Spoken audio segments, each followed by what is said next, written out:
Good morning, 6th standard. We were doing chapter number 6 of geography, the major relief features of the earth.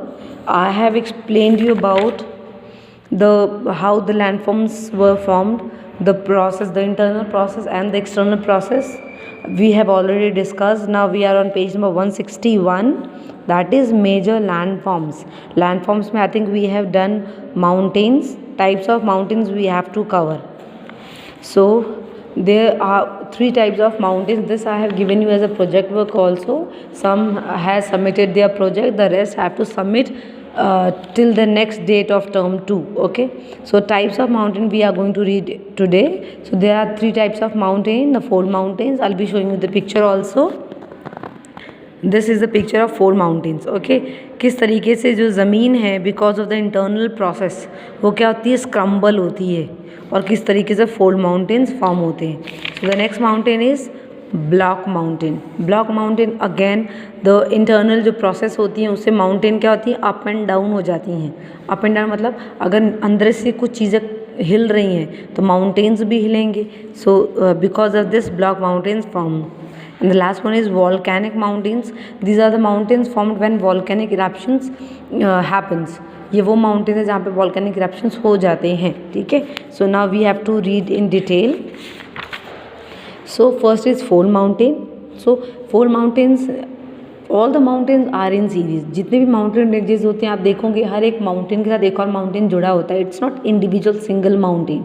आप अगर मध्य प्रदेश में भी कहीं घूमने जाओगे, ओमकारेश्वर जाओगे, तो आप देखोगे बहुत सारे माउंटेन एक साथ में हैं, बड़े छोटे. कुछ शार्प होते हैं, कुछ थोड़ी सी कम हाइट होते हैं और ब्लंट होते हैं. तो there are series of mountains. So they are formed due to compression of plates during their movement as depicted in the sketch below. Means कैसे फॉर्म हुआ है ये, compression of plates. Plates compress हुई हैं because of the internal process and with this the 4 mountains formed. This you can do it at home also. आप घर पे भी ये चीज़ें देख सकते हो कि माउंटेन कैसे फॉर्म हुआ है. आप क्या कर सकते हो, आप एक शीट स्प्रेड कर सकते हो और देन उसको खींचो. तो आप देखोगे कि जब आप खींचोगे तो वो सीधे सीधे नहीं आएगी, वो एक फॉर्मेशन वेव जैसा बन के नीचे आएगा शीट. ओके, तो this experiment you can do it at home also. So the Himalayas India, the examples of fold mountains. याद रखें फोल्ड माउंटेन्स के एग्जाम्पल्स हैं हिमालयाज जो इंडिया में है, द एल्प माउंटेन इन यूरोप. अगर आपको याद होगा तो मैंने यूरोप में आपको एल्प माउंटेन अंडरलाइन करवाई थी. फोल्ड माउंटेन के एग्जाम्पल है Himalayas, Alp and Andes mountain in South America. Chapter number 5 में हमने ये माउंटेन्स मार्क भी किए हैं.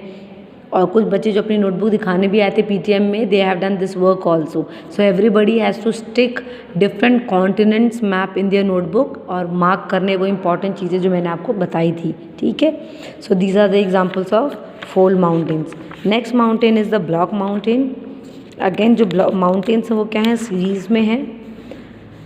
And how they are formed when the plates drifted outwards and causes vertical displacement.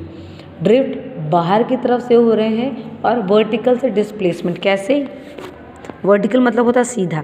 ये माउंटेन क्या हो रहे हैं, सीधे से डिस्प्लेस हो रहे हैं. मतलब नीचे इंटरनल प्रोसेस की वजह से कुछ माउंटेन ऊपर आ गए और कुछ डिस्प्लेस होकर नीचे आ गए. तो ये माउंटेन्स ऊपर नीचे ऐसे हैं, ब्लॉक्स फॉर्म में हैं.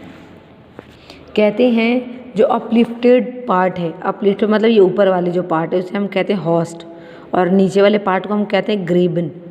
ये वाला पार्ट जो इंटरनल प्रोसेस की वजह से डिस्प्लेस हो गया है, वर्टिकली डिस्प्लेस हुआ है, तो टॉप पार्ट को हम कहते हैं हॉस्ट और डाउन पार्ट को हम कहते हैं ग्रेबन. और इसका एक जो एग्जांपल है वो क्या है, वो जेज माउंटेन्स इन यूरोप, ये इसके एग्जांपल हैं. And the last one is volcanic mountain. सो ये जब वॉल्केनिक इरप्शन हो जाता है, जब नीचे से मैग्मा लावा निकल जाता है, तभी माउंटेन्स फॉर्म होते हैं. बहुत सारे माउंटेन्स आपको जापान में मिलेंगे, New Zealand, North Europe, South America, यहाँ पे ये माउंटेन्स आपको वॉल्केनिक माउंटेन्स मिलेंगे. So I have given you a project also, कुछ बच्चों ने बनाए. This is a working model of volcanic eruption. ये आप घर पे भी एक्टिविटी कर सकते हैं. जैसे आप मिट्टी का एक हाइट बना के रख सकते हैं और उसके अंदर अगर आप पानी और इनो डालोगे तो क्या फॉर्म आउट होंगे. तो आप एक एक्टिविटी प्रोजेक्ट वर्क कर सकते हो. वर्किंग मॉडल वॉल्केनिक इरप्शन कैसे होता है, तो ये आप एट होम कर सकते हो। Now the importance of mountains I will be telling you why the mountains are important. Mountains हमारे लिए ज़रूरी क्यों है ना। Everybody everything has its importance. कोई भी जो चीज़ है उसकी एक इम्पॉर्टेंस हमारी लाइफ में ज़रूर होती है। So if you are talking about mountains तो they also play an important role in our life. So mountains किस तरीके से हमको हेल्प करते हैं। पहला, mountain affect the movement of winds and flow of water. Mountains affect करते हैं किसके, मूवमेंट ऑफ विंड्स को, कि वो आपने स्पेशली देखा होगा जैसे आप ये एक्टिविटी भी घर पे कर सकते हैं ना। होता क्या, आपको पता माउंटेन्स क्या होती है, एक हाइट पे होती है ना। अगर आप एक उसमें एक साइड में माउंटेन रखें और एक साइड में आप कैंडल रखें, ठीक है। अगर आप फूक रहे हैं, ब्लो एयर कर रहे हैं, तो जो कैंडल्स है वो नहीं बुझेगी because there is a obstacle in between. Mountains की वजह से दूसरी जगह, जैसे आपको पता नॉर्थ में क्या पूरी माउंटेन रेंजेस हैं, तो जो कोल्ड एयर्स हैं which are coming from the China, वो क्या होती है, ब्लॉक हो जाती है और इंडिया में वो एयर आ नहीं पाती हैं। सो इंडिया की भी ऐसा नहीं कि बाहर से इंडिया की भी जो चीज़ें हैं वो बाहर नहीं जा सकती because of this mountains. So they act as a barrier for the winds and the water and protects our country. Next importance of mountains is that these rivers provide water for agriculture and other uses to people in the plains. Rivers form होती हैं mountains पे। कैसे, आपने देखा होगा mountains पे बहुत सारे ग्लेशियर्स होते हैं, बर्फ़ जमी होती है। It melt down and form a river, तो it helps in providing water also for agriculture. Next importance of mountains is that they are rich deposits of minerals. We can find lot many minerals in the mountains. Fourth one is many people visit mountains for adventure and tourism. Obviously हम लोग जाते हैं जैसे पंचमढ़ी, पंचगनी, सारी जगह क्या mountainous जहाँ पे हम लोग एडवेंचर करने भी जाते हैं। जो स्पोर्ट्स से जिनको एडवेंचर करने का शौक होता है, generally they take these kinds of areas where they can do the adventurous things. And the last one is mountains have a variety of flora and fauna which is quite different from the plains. Mountains में जो trees होती हैं वो आपको planes में, जो जहाँ पे ज़मीन सी प्लेन है वहाँ पे वो ऐसे ना बर्ड्स मिलेंगे, ना प्लांट्स मिलेंगे, ना एनिमल्स मिलेंगे, बिकॉज क्लाइमेट होता है माउंटेन्स का अलग और प्लेन्स का अलग। सो 5 points we have read. Let's revise the points again. Why the mountains are important. First point, I have underlined it also. Why the mountains are important, because they affect the movement of wind and flow of water. Second point, these rivers provide water for agriculture. Point number 3, mountains have rich deposits of mineral. Point number 4, many people visit mountain for adventure and tourism. And the last one is mountains have a variety of flora and fauna. These are the 5 points why the mountains are important for us. The next feature, the next landform which we are going to study is plateau, which is there on page number 163. Mountain हमने पढ़ लिया, अब हम पढ़ने जा रहे हैं plateaus. Plateaus भी माउंटेन जैसे ही होते हैं बट उनकी हाइट छोटी होती है एज़ कम्पेयर टू हिमालयाज, ठीक है। उनकी जो साइज़ है वो माउंटेन से कम होती है।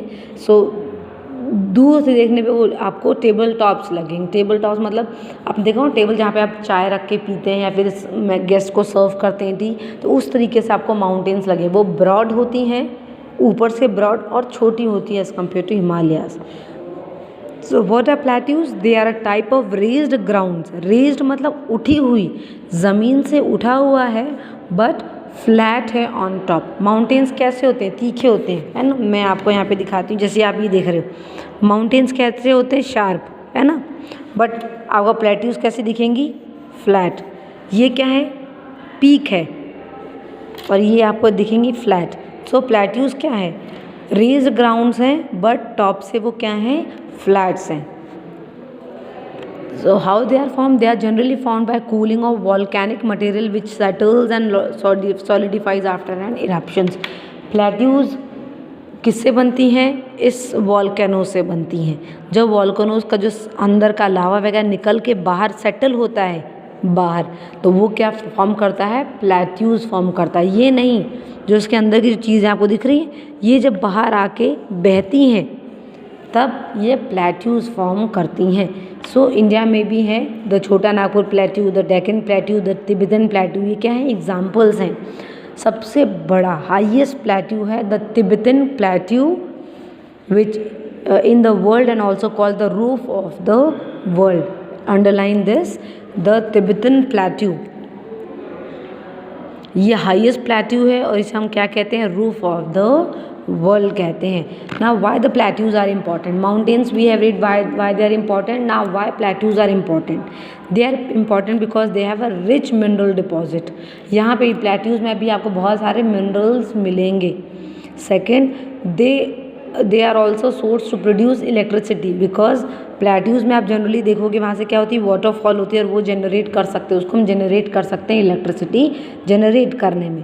The next one is plateaus have a black soil and good for growing crops. Plateaus generally produce करते हैं ब्लैक सॉइल जो कॉटन के लिए बहुत अच्छा है. So three characteristics we have done for plateaus, like why the plateaus are important. So why plateaus are important? First, rich mineral deposits. Point number 2, places these falls are used to generate electricity. Point number 3, plateaus have black soil, good for growing cotton crops. Okay, so 3 points of plateaus why they are important. Now the last one is plains. Plains is a place where we are staying. Plains वो है जहाँ पे हम अपने घर बनाते हैं, schools बनाते हैं, hospitals बनाते हैं, crops उगाते हैं, वो क्या है, प्लेन्स है. प्लेन्स मतलब सीधी ज़मीन, अनइवन नहीं. अनइवन हो जाएंगी माउंटेन्स और प्लेट्यूज, और प्लेन क्या हो जाएंगी, जहाँ पे ज़मीन सीधी है, लैंड सीधी है, अप डाउन नहीं है, they are the plains. So plains are having fertile soil. यहाँ पे इतनी फर्टाइल सॉइल होती है कि हम यहाँ पे क्या करते हैं, क्रॉप्स उगाते हैं. सो ये कैसे बनी है, दे आर फ्लैट और nearly flat surface which could be found by external process of erosion and deposition. ये एक्सटर्नल प्रोसेस से हुआ है जो ऊपर होता है. तो ये जनरली प्लेन्स कैसे फॉर्म होते हैं, या फिर इरोजन से या फिर डिपोजिशन से. फॉर एग्जांपल जैसे विंड है, विंड ने कहीं की रेत उड़ा के कहीं और जमा कर दी, तो वहाँ पे क्या हो जाए, प्लेन्स अच्छी ज़मीन हो जाएगी. या फिर पानी अपने साथ सामान बहा के ले जाएगी, वो एक जगह तो जमा करेगी, तो वहाँ पे क्या होता है, प्लेन्स फॉर्म होते हैं. So with erosions and depositions plains are formed. It is said that plains generally have alluvial soil which is best for growing crops. Some of the famous plains, plain कौन कौन से, Gangetic planes. Gangetic planes कौन सी है, जहाँ पे Ganga river flow होती है. The northern part जहाँ पे यूपी बिहार वाले एरियाज़ हैं, उस एरिया को हम कहते हैं गैंगटिक प्लेन्स. ठीक है ना. वांग हो इन चाइना, दैट जहाँ पे ब्रह्मपुत्र रिवर फ्लो करती है, तो ये क्या है, प्लेन एरियाज़ हैं, क्योंकि यहाँ पे रिवर्स बहुत सारे हैं. और आपको पता है रिवर्स अपने साथ बहुत सारी चीज़ें बहा के ले जाती हैं और वो एक ना एक जगह डिपॉजिट ज़रूर करती हैं. So that is why these areas are having plains. Okay, one more thing which I just want to explain you in plains only, deltas.